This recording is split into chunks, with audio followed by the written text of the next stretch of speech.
¿Qué tal, maestra Gallardo? Compañeros, gusto en saludarles.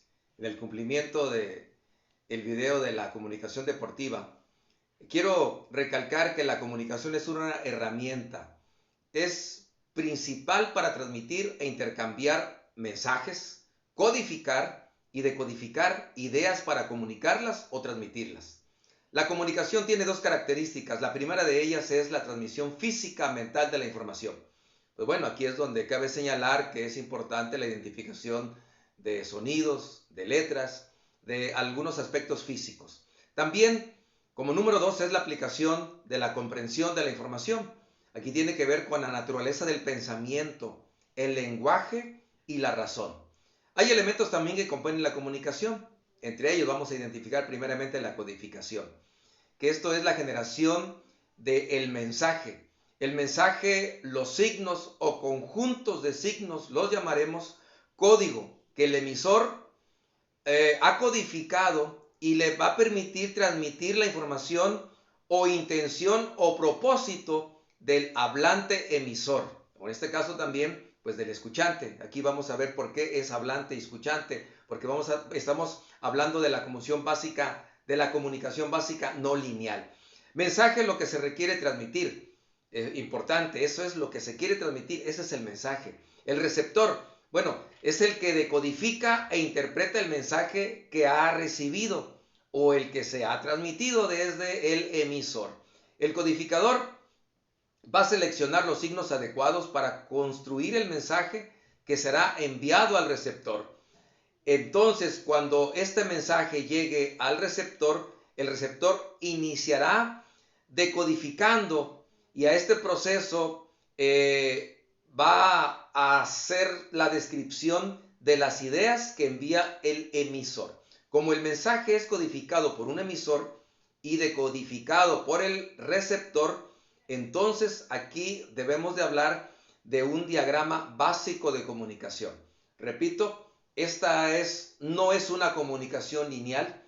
¿Por qué? Porque va a haber una respuesta del receptor hacia el emisor, hasta que quede claro la intencionalidad del mensaje para hacer con esto una comunicación efectiva. Es por eso entonces que la parte básica de la comunicación en esta ocasión no la vamos a interpretar en una forma lineal, aun cuando parece que así se perciba.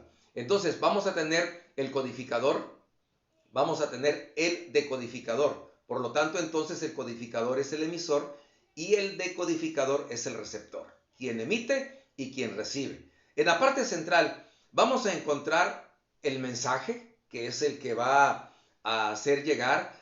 Vamos a también a identificar el canal físico o los canales físicos. Entonces podemos describir que el emisor envía una idea y el receptor da inicio a la decodificación de la idea recibida.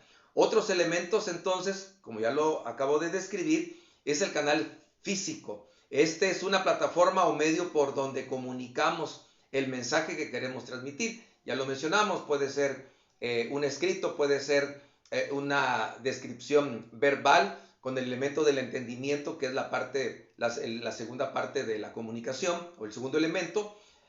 También vamos a identificar el canal cultural, que ahí es importante identificar que los códigos o la interpretación deben de ser las adecuadas para que la comunicación o la codificación o el mensaje no se malinterprete.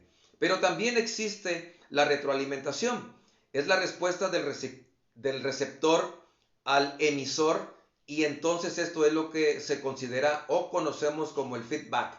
Entonces es importante que cuando esto sucede ya no es una comunicación lineal, ya empieza a describirse una comunicación circular. Por tal motivo, entonces, es importante que para poder tener una comunicación efectiva se puedan identificar entonces también algunas barreras de la comunicación que entran en la parte del canal cultural, como la atención, como la interpretación de los códigos correctamente, como la interpretación del lenguaje o de los lenguajes verbales y no verbales que se puedan describir, y desde luego también otros elementos importantes que vamos a describir con el modelo de Osgood y Sherman.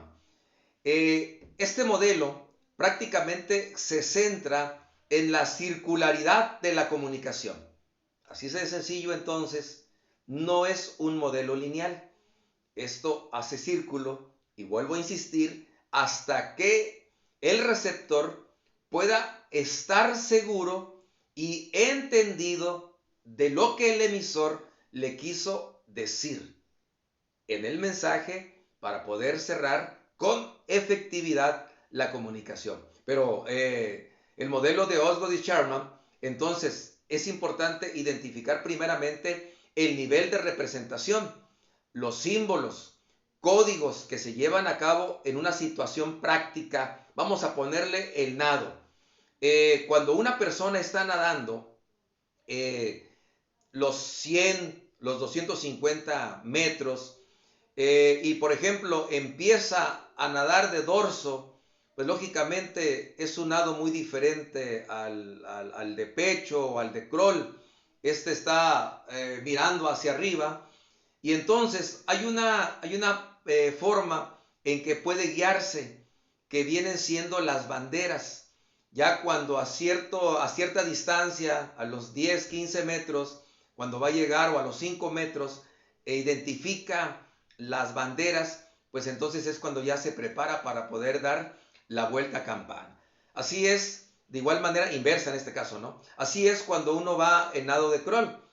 Al momento de que va a prepararse para la vuelta a campana, en esta ocasión de frente, pues de igual manera la alberca tiene marcado la distancia al momento de que, de acuerdo a la estatura que él ha practicado, pues empieza a regresar, ¿verdad? Entonces, los símbolos, los códigos llevan a cabo también la comunicación, y desde luego, ¿no? Pues también el entrenador, con los diferentes sonidos que emite, con las palmadas, probablemente con el silbato, cuando silba una vez, cuando silba dos veces, también pues podemos ponerlo aquí como un ejemplo práctico, ¿verdad? Desde luego también existe el nivel de disposición. Esto es compartido entre el emisor y receptor, pues no es una comunicación lineal, insistiendo en ello. Aquí encontramos que la nivel de disposición es la actitud que tiene tanto el emisor como el receptor en este caso, ¿no? Por ejemplo, si el estudiante o el que está aprendiendo la técnica de nado, pues llega con la estima muy baja, la falta de ganas, pues entonces ahí ya empieza a haber una barrera. O si en este caso el maestro, que es el emisor, que va a dar las indicaciones, lleva con o llega o está con un estado de ánimo un poquito diferente a lo que regularmente es, al buen trato y todo eso, pues entonces ahí es donde se pierde, ¿no? También pues hay que identificar la parte sensorial y la habilidad motora. Es el componente del cuerpo con respecto a los códigos kinestéticos, proxénicos que usamos para comunicarnos. El mensaje espacial, el lenguaje no verbal, el movimiento de las manos, etcétera, ¿no? De igual manera, cuando se están dando las indicaciones, pues es importante que podamos describir. Vas a llegar hasta los determinados metros, las banderas están puestas, los conos están puestos cuando están nadando, y vas a girar hacia el cuello hacia la izquierda, vas a poder identificar la bandera de los 25 metros, de los 100 metros, bueno, elementos. Además también, pues de igual manera las indicaciones que tienen que ver con la flotabilidad, con la postura, en el caso de cuando estamos dando o cuando se da una clase o recibimos una clase de natación.